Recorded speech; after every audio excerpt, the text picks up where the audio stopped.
Good morning. I was thinking supplements fall under nutrition, and nutrition falls somewhere under cooking. So I should have the right to say something about this on this channel. And this is something I've been thinking about for quite a bit now, because the supplement industry is so heavily advertised. It's so like people consider it way too much, especially naturals, for what it is. So obviously, if you're not natural, then exogenous hormones are also a supplement. These are going to be things like TRT. These are going to be things like straight up Tren, Anavar. Obviously, these supplements work. We've seen it. We've seen people get humongous off of them. We've also seen people die super early. I myself am going to stay natural for my whole life, unless I get a horrendous debilitating injury that like a steroid can heal faster, or unless I'm basically like God forbid I get drafted, maybe. But until then, I'm staying 100% natural lifetime, because I think it's completely not worth it. And also, it's really funny to be stronger than steroid users while natural. Now, that aside, because obviously I'm not going to give you fucking PED advice on this channel, what supplements actually work? In lists like these, people usually mention creatine as the first thing. They usually say like, okay, creatine and protein powder, and then like one other fucking random thing of their choosing. Now, I'm not going to go over creatine. Why? Because currently, I'm not going to be using it. Everything here is something that I am currently using. What's it called? And that protein powder, I don't even consider a supplement because it's a food. Like, I understand that it's a supplement to a food, but I wouldn't even really consider I would put it more on the side of food. I would put it more on the side of an ingredient. It's like, yeah, my favorite supplement is like flour and baking soda. It's like, okay, bro, those are just ingredients to food. So creatine, 100%. That's like, I'm not going to talk about that because I'm trying to go down in weight, and creatine makes you retain water, so I'm not using it currently. But absolutely, it does make you feel fuller, it does make you gain a bit of weight, and it does make you stronger by like a rep or two. It doesn't increase your 1 rep max as much as I thought it would, like just that alone, but it does give you the endurance for like an extra rep or two in moderate to high rep sets. I myself have not experienced like a humongous difference, but that is what it does. So, what supplements do work? First of all, probiotics. I wonder if I can actually give this a go and show it to you. There we go. Now, probiotics are this beautiful thing where basically your gut microbiome is super important. I have two types. That's the first type, and this is the second type. So, for some reason, I don't know about this. I don't research probiotics. This is something that my mom does very well. And so before I left to come to this beautiful location, she gave me the two kinds of probiotics. And what those did were they cleared up my skin like ridiculous. Even though I just woke up, haven't done any like bullshit toner cleanser or whatever yet. These probiotics have been magical. And also, they really make it so that you don't have any bullshit with your digestion. Basically, I don't feel the need to shit myself vigorously for like a good amount of the day. And I just feel better. They're supposed to make you sleep better. I've been generally sleeping pretty shittily this past few months, so I haven't noticed a difference there. But what I did notice a difference in is if you're someone who has a bunch of acne, especially on your face, and a bunch of inflammation specifically, like all this shit used to be red, all this used to be red. I need to shave, but that's not irritation, it's just fucking stubble. So all of that, it just made go away completely.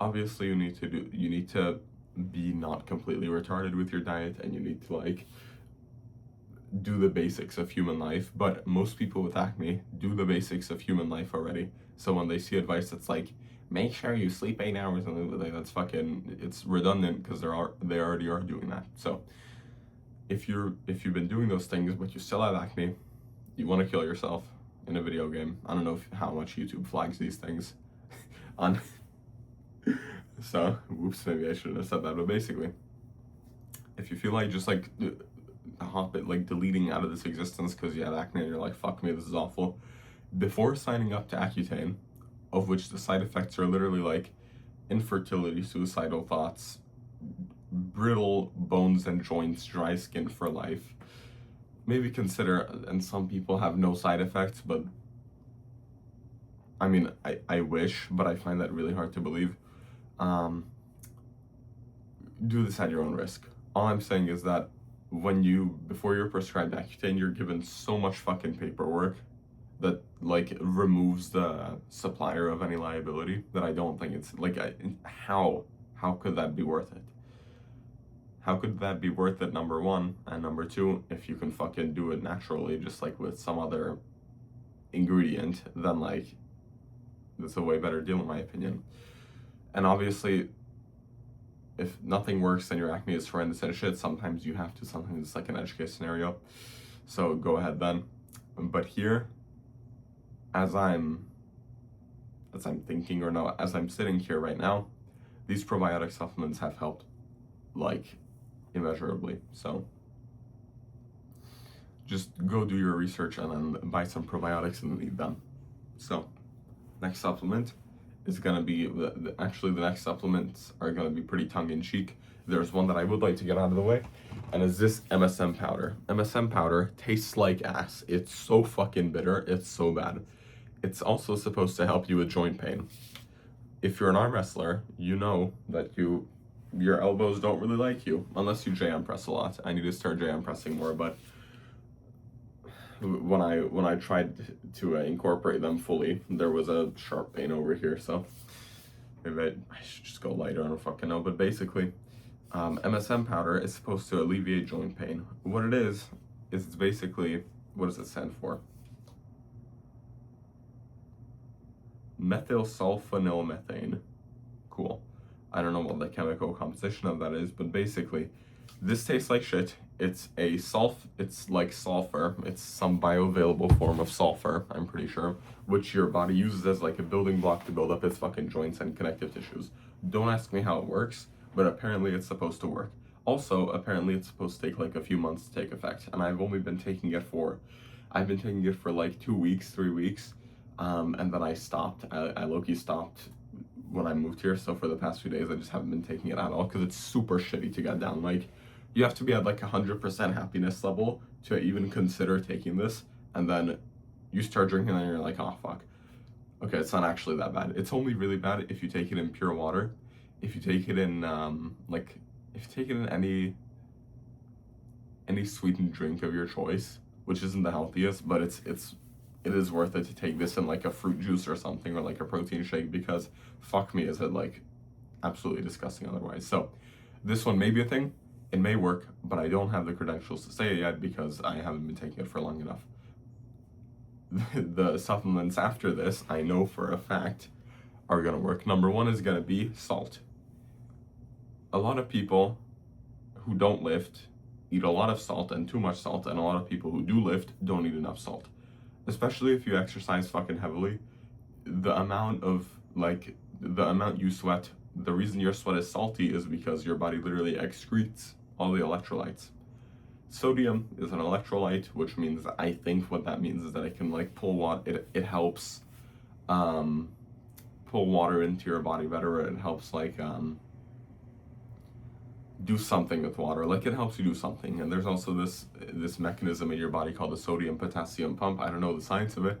Again, all I know is that sometimes when I don't eat enough salt, I feel weak as shit, and then I crave it, and then I have it, and then I feel stronger. So if you're just feeling like kind of empty and flat, consider salt. Now, over the long term, there's also the blood pressure thing. You should be getting your blood work done every year. I haven't gotten mine done this year yet, but if you roughly know your blood pressure and that you're not predisposed to it, then sodium is absolutely healthy. Just don't, obviously, like, there's gonna be the horror story of some retard who like hears this advice and then starts eating like a tablespoon a day. No one with an IQ of above 20 will do that, so you don't even have to worry about the safety of sodium. It was one of those, like, the demonization of salt and sodium is like another one of those things, like, When people say like, oh, saturated fat is bad for you, so actually don't eat eggs. It's like right now the science is starting to catch up. Egg yolks are incredibly good for you. They have choline, they have vitamin D, they have fucking biotin. I don't even know what else they have, but they have a bunch of good things. Same thing with salt. It performs a bunch of really important functions. So don't be afraid of salt. Salt your food, especially pre-workout. Have a good amount of salt in conjunction with the next supplement, carbs. And I know you're going to be like, oh, but sodium is not in a supplement. And yes, carbohydrates are in a supplement. Sure, but they do have an effect. Like if you want an effective pre-workout, have a bunch of fast digesting carbs and salt and a bunch of water, and then tell me that doesn't work, because it absolutely will. It will work more than other supplements. Maybe this like fucking $60 pre-workout with beta alanine in it, 3.2 grams, you'll feel. But the carbs and salt and water will help you actually perform better. That sounded like a ChatGPT sentence. I promise you, I just fucking woke up and I'm raw dogging this video, so that's not a ChatGPT sentence. The thing with carbs is that, so the thing with salt and carbs is that in the long term, I think in the long term, they're very, very good. Maybe if you have like some like immuno whatever, you need to get onto keto for like health reasons, for inflammation reasons, then you should have a few days, like you should have times during the year when you just don't eat carbs, either because you fast or either because you want to lose weight or either because you want to do whatever. The thing is that carbs hold on to water. I think each 1 gram of glycogen, which glucose turns into glycogen somehow in the muscle, every gram of glycogen holds up to 3 or 4 grams of water. I think it's 3, just to be conservative. And so once you drop your carbs, then you go down in water weight a bunch. So if you need to lose weight for like a competition, then no carb, actually no food the day before will be the way to go, but no carb a few days before will be the way to go. As for like looks maxing stuff, I think it'll like, the carbs and salt are gonna bloat you, but once your body adapts to them, it's not like that big of a deal, as long as they're not really processed. But like carbs and salt definitely bloat you. Like look at these Samoans, they're powerful as fuck, but their faces are like big. They have big faces because they retain a lot of water from their diet, from their like random like starchy plant that I can't remember. I think plantains. When you have a lot of starches in your diet, your face is gonna look more round. If that's something you care about, then obviously, yeah. But the fucking performance benefits are absolutely worth it. So carb, salt. I used to also fall for the carnivore meme, but like I used to try to eat low carb when I was very, very young. If you're not gonna do it properly, then just don't.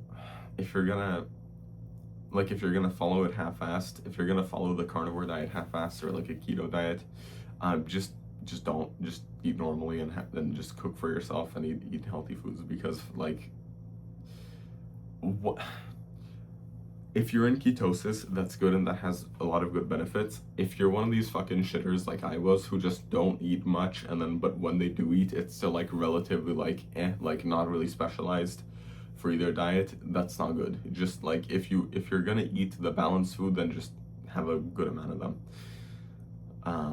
I don't know if that makes sense. I hope that makes sense.